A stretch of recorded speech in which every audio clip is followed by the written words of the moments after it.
H2K Infosys provides world-class online IT training, staffing, and software testing solutions to customers worldwide.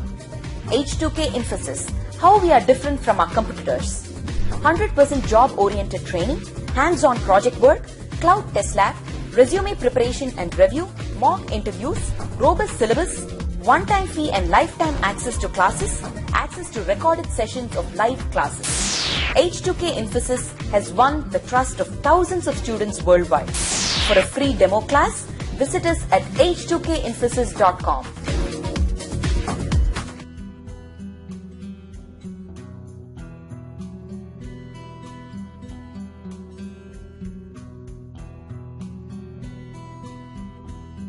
WTP Web Apps. Under WTP Web Apps, you'll be having a Servlet Web Pro. If you remember, we copied and pasted the WAR file somewhere in your Tomcat in the real, in the actual structure somewhere here. Okay, here in this case, I don't have to do it automatically. It is going to happen. So in the very starting classes, we saw it that we have put all your information somewhere here. So I put the WAR file here. Automatically, the WAR file got extracted and a particular folder got created here.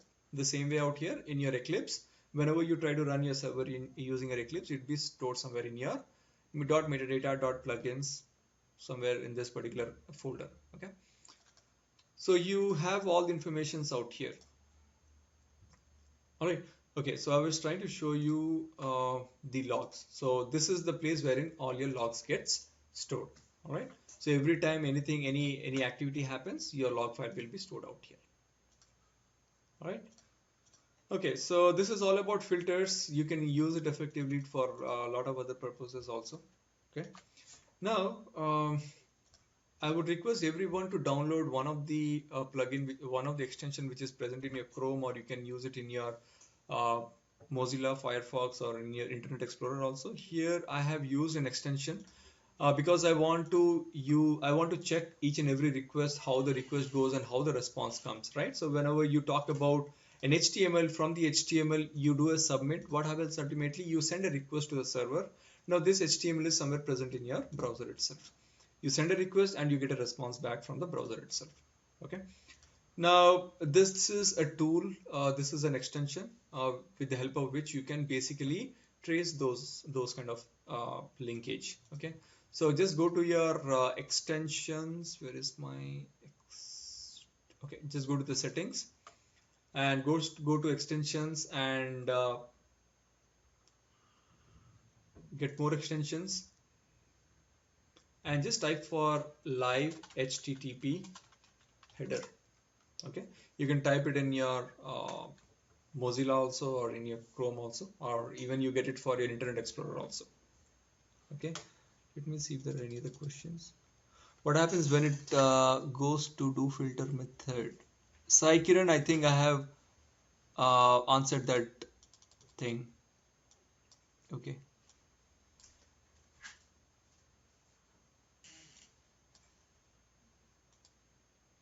So when you place H2L, is that also not a better inbuilt tool? Okay, so you're saying H2L. H2L basically is only for your design. Okay, so this is a developer tool wherein you can design it, and I think you can still use that for other things, but I haven't used this. I basically use this for designing. Okay, whenever you feel that your alignment is not proper, you can basically use your developer tool here, but I think still you can use this. Let me just check that. Submit. Okay, yeah, this also gives you those things as well. Okay, but very well, if you're pretty much comfortable with your live HTTP header, because this is what I've been using it for a long time. All right, Adil, yeah, thank you. Even I didn't knew. All right, so here let us go back. What am I trying to do here? I'm trying to give a request here, so Jairam and Raut. Okay, and if you see right now everything is cleared up. Go to the HTTP live HTTP header. Okay, nothing is here right now, everything I've cleared here. So when you do a submit out here, let us go back to this particular live HTTP header. What am I getting is you have sent a request, okay, and you're getting a response back. Okay, now this is okay, so let us go here and let us go here. Okay, now if you see here, the request what you have sent is a GET request because that's what you have specified in your HTML. Okay, this is what you have specified in your HTML, and these are other informations which goes along with your header also. Okay, so what is your host details, and whether it's a text HTML or whatever. Okay, it even gives you a lot of other informations, and this is your response code which you got it from your server. So that means everything is okay. So when you get a response code as 200, that means you have to understand that everything is okay. It gives you what is the length and what is the content type also. So it gives a lot of other informations along with it. So this is the request which is you send, and this is the response what you get. Okay, now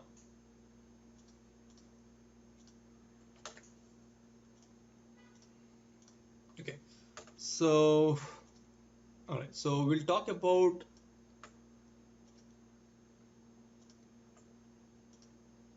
okay, I think yesterday's class I haven't spoken about checkboxes, so let's go here right now. Okay, now what is this? Right click properties. Let me just copy this, and action is a checkbox. So I think we have got a checkbox out here. And in this checkbox, I'm just saying request.get parameter of math or physics or chemistry. So let us go back here.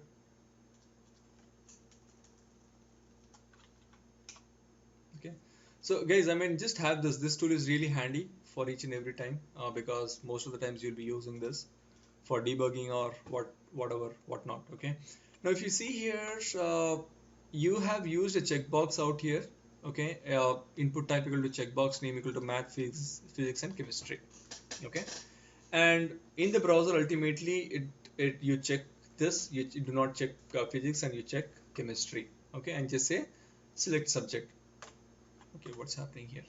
It is going to the filter, right? So let me just disable the filter out here.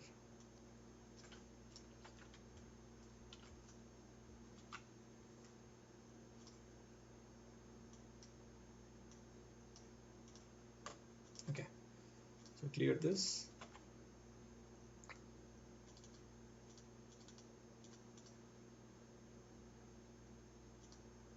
Okay.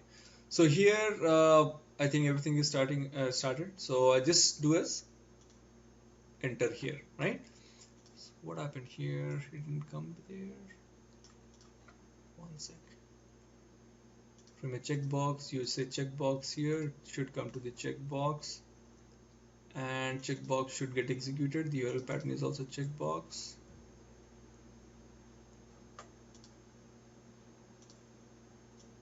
What happened here?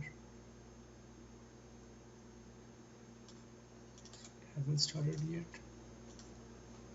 Do we have download live HTTP here? Yeah, we have to download live HTTP header, Madhu.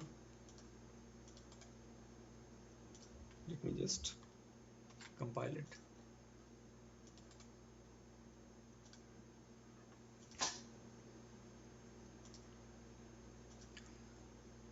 Okay, I think everything is fine.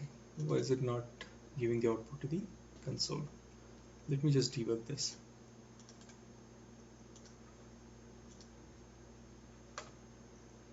Okay. So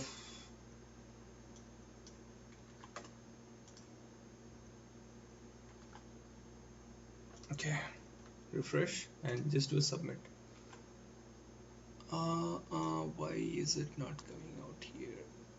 Submit checkbox. We'll do one thing. We'll just go this, and we'll just remove this target as of now. Okay, we have got a post here, so we'll just give a get out here.